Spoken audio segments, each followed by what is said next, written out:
Hello. Hi. Are you coming to show me your property? Yes, we're going to drink up now. Drink up? Okay. We'll come in. Busy Okay. Friday. Busy Friday. Okay, let's go.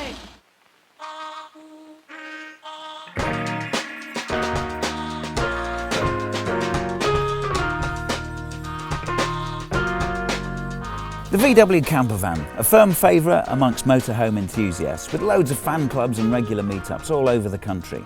But I'm not here to talk about the VW camper. I'm talking about property investing. The media would tell you that buy-to-let is dead and that any investment in a property is a money pit and we should steer well clear. I'm Simon Evison, and in this series I'm touring the country in my VW camper to meet loads of investors and see what strategies work for them. And all will tell you that investing in property is alive and well.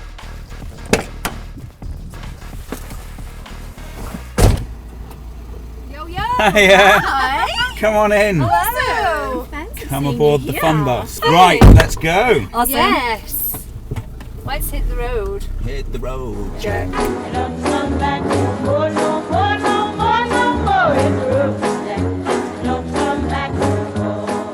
Joint ventures are a great way to pool resources and funding, especially if it's a large project. Helen and Phil and their business partner Keely are all experienced investors in their own rights, and they are doing exactly that. But before I got into their skills and what they bring to the table, I wanted to know how they got started as a partnership.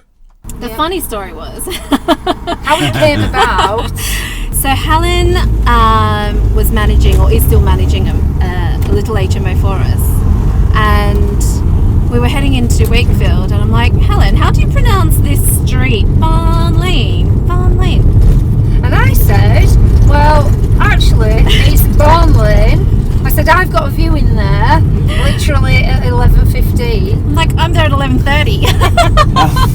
So like, okay. Tension, pause. And, So you just happened to be going to see the same property? So we decided already, let's just totally pretend we don't know each other. Yeah.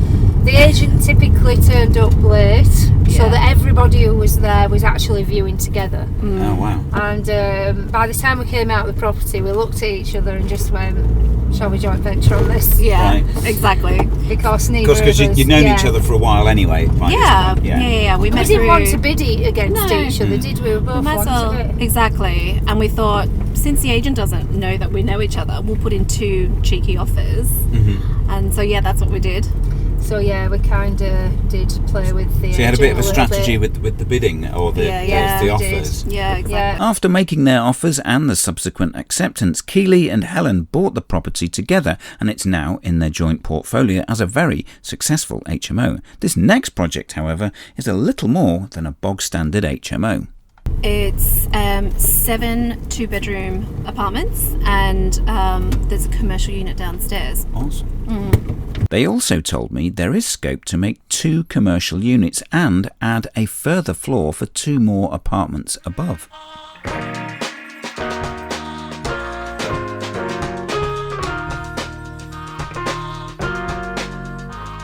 Here we are, come on in.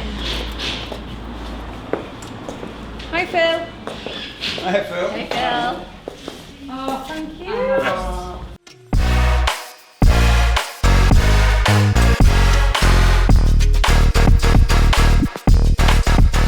What was it beforehand? Obviously it was a shop. Yeah, well, previously it was Halifax Building Society, years ago. These are the Yeah, safes. these 2, conveniently enough, are located on first floor, just above that. On the what, first floor? Yeah, they were just above that steel, so Fortunately.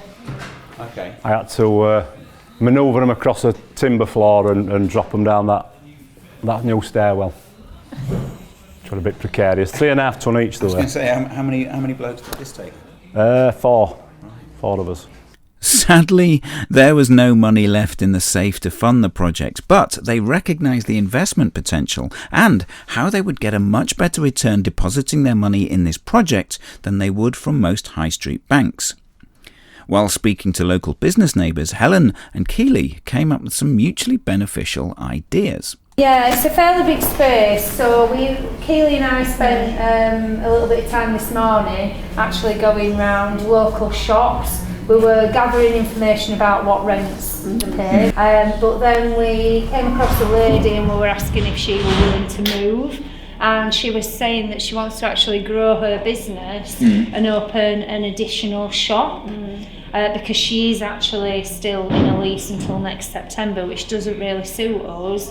But basically we've said, well, you could come in and practically design it yourself if you wanted it. The idea being, she wants a Prosecco lounge on an evening and a tea shop on the afternoon. Which so the Prosecco, obviously you're going to enjoy that. We'll be here all the time. Yeah. And because we're going to be doing service, just making sure it's running. And because we're going to be doing serviced accommodation, kind of offering them vouchers, they can also do them breakfasts as well. So our clients will love that. So a bit of mutual cooperation so going win-win, on. hey? Yeah, win-win. Okay. Just shows what asking around can bring up. This type of property development might be a bit challenging for you right now. Check out our other videos on this channel. Many of our students have started with much smaller projects. If you're looking to begin a journey toward a successful property portfolio, learn how with one of our free webinars. Click the link below to find out the times and dates of the next one and register your place at our next free webinar.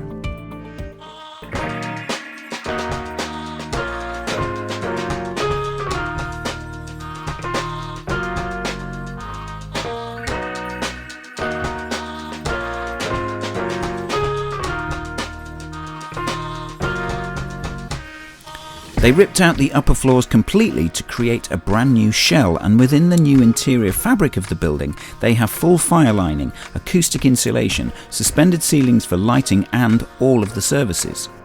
Windows on the back of the property have been fully replaced. The front windows, they were replaced shortly before the property was acquired, and to comply with safety regs, additional opening restrictors have to be added. Although the only access to the top floor is a step ladder, there will be a proper stairwell in place.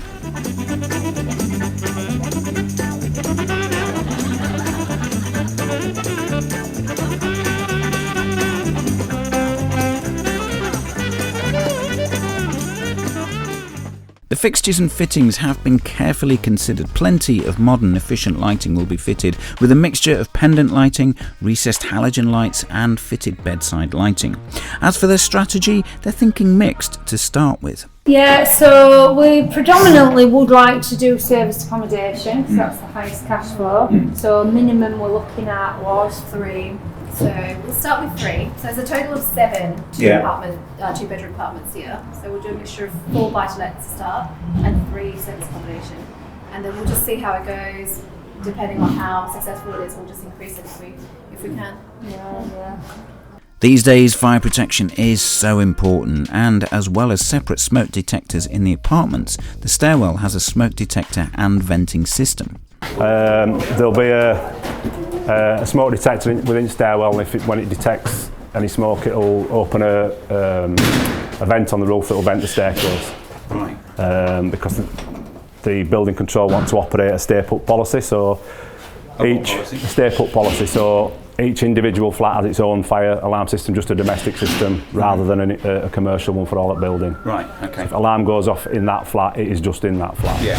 So it don't cause panic and everybody's out of the building, sort of thing. Yeah. And does it have an escalation, let's say, if the fire gets serious and then... No. All the building control want is a domestic system in each flat. It'll be commercial on the commercial unit downstairs. Yeah. But no, it's a stay-put policy. Each unit is an hour firebox basically. We're having to go above and beyond on fire lining on everything, and as well as the acoustics. The building has potential to extend upwards, and Phil explained to me how that would work. I was speaking to Keely earlier on about sticking another 2 flats on roof, and I was showing her where steel supports were to carry a steel frame on roof.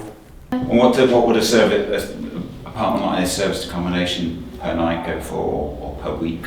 Serviced accommodation. It's probably about 75, 85 pounds, depending on the seasonality. But there's very few like this around here. So it's typically a room or a 1-bedroom. This is a 2-bedroom, so you can sleep 6 people with a sofa bed here as well. So that's ideal. And who would be your guests? for service to come? Probably a bit of a mixture of people working around here, contractors, even if it's tourists coming through. So yeah, we'll probably see a bit of a mix. Yeah, we've got all motorway links here and we're quite near Leeds and everything. And buy-to-let wise, we're looking at between 600. If we do those 2 apartments above, which will be massive, they'll bring in at least 700 a month as buy-to-let. Would they be 2 or 3 bed, or would you just make them a big 2 bed? A big 2 bed. Yeah. But the serviced accommodation's more appealing, isn't it? Yeah, we just don't know the market so well yet, so we're just going to test it with 3 first. Yeah. But buy-to-lets, like the back of your hand, so we're Oh, confident. there's not enough here. How far into this then? How many weeks have we been going? So to get to this stage on this floor, we've probably only done about 4 weeks actual work to get to this stage after the rip out. Okay. And it'll be the same downstairs. To get to this sort of stage, it'll be another 4 weeks. And when do you have to finish? Mid-July, mid-January. It gives me a J. January's better. January, yeah. Mid-January. Quite speedy then, eh? It's a big square box in it, so now that we've got everything out of way that we need out of way, once that ceiling's done downstairs, that floor actually becomes easier than this floor. As with all partnerships, different skills are brought in by each individual. Phil is the construction expert, and Helen and Keely, they shared with me their skills and a little bit more about how the partnership is set up. So yeah, we're refurb management side. Luckily they're very analytical. Yeah. That's not my department at all. Love dealing. Surprisingly enough, love dealing with the development finance people and everything. They say go to the solicitor, we turn up. So that's good for us. Yeah. We like it that way. So we do work hand in hand well together. Yeah. So we're dealing with the development finance, and then we'll also be dealing with the exit as well. So we've already been starting to have a look. Yeah. Inevitably, the conversation got on to how they all got started in property. In Phil's case, he was a little bit more reluctant than Helen. I mean, you've been in construction for ages, all your life. Yeah, pretty much. But getting involved as an investor, was that a nervy time for you? Yeah, she pretty much did drag me into it, went to that initial taster sort of thing. Wasn't interested in going on the initial 3-day. At the back end of that 3-day, which she went on, the final day when I picked her up, we pulled up outside my mum's to get the kids, and she burst into tears and told me that she'd just signed me up for quite so a you lot. didn't go to the 3-day? No. 3-day basis? No. Okay. She signed me up without my knowledge and spent loads of money. Yeah. But isn't it the best decision you ever made? Yeah. You decided you were doing it. We were doing it. I just knew. I mean, I just knew that we had to be involved together. And although Phil had said, you go along, you can come home and tell me what we're going to do, how we're going to do it. I didn't quite mean come home and tell me to sign me up. I know, but I couldn't imagine coming home and saying, look, we're going to buy property using other people's money, because to try and relate that to somebody who has got no, has not been on any of the education, it's really difficult. So I thought he's got to be involved, and you embraced it. What was the reason why back then? Why was it? Well, Your initial why. We'll talk about what keeps you going in a minute. But. Yeah, okay, so the recession was on us. It was a difficult time anyway, because I'd lost my mum and everything. I was suffering from depression and life felt pretty shit. We needed something to probably focus on together. And just straight away we knew that this was something that we could do together, and that's what I wanted, to bring us closer again and to get through. I think because his back was against the wall, because he didn't have much work up north, he had to go way down south if he wanted work. I didn't want him to be away from home, because we were on his new second baby, just had Lenny. And I desperately wanted a reason. Was it about taking control then, rather than waiting for something to? Yeah. I just thought, it's not fair. Why will we always have to struggle? So we had to change. Good things. enough reason. Yeah. Let's go right. Let's do it. Yeah. I signed up in 2012, May 2012. Yeah. I was in marketing before, so I worked for big food companies. Thought I'd just climb the corporate ladder, but ended up being made redundant end of 2011. Huge wake-up call, and I just thought I just needed to have a backup. It wasn't supposed to, take over. It was just a backup. But then about 3 years, I could retire from marketing. So the ripe old age of 30-something, retiring from marketing. I love it. And then just started doing this full time. What did your work colleagues say? They still. When you said I'm retiring, I mean, did you say that though? Not really to them, because I don't understand. And I told a lot of my friends, hoping that they would come, along the way with me, but they were like, yeah, you're doing your weird thing, and the mentality for them is still 9 to 5. Well, see, it is doing that weird thing. Yeah. I think people don't get it. No, a lot of people don't get it. Because they're in their bubble of existence. Yeah, so a lot of them still don't get it, and the conversations we have when we catch up is like, my boss is this, I'm so unhappy with this, or there's not enough jobs out there, etc., etc. And I keep on saying, I can help you, just go and get trained, but no, it's the mindset. It's 100% the mindset. But I'm glad I was made redundant to put me into an uncomfortable situation to do this. Yeah. We want to build a legacy for our children. We want to make sure that, they never have to go through a recession and worry about anything, which we've done that now. We've secured it.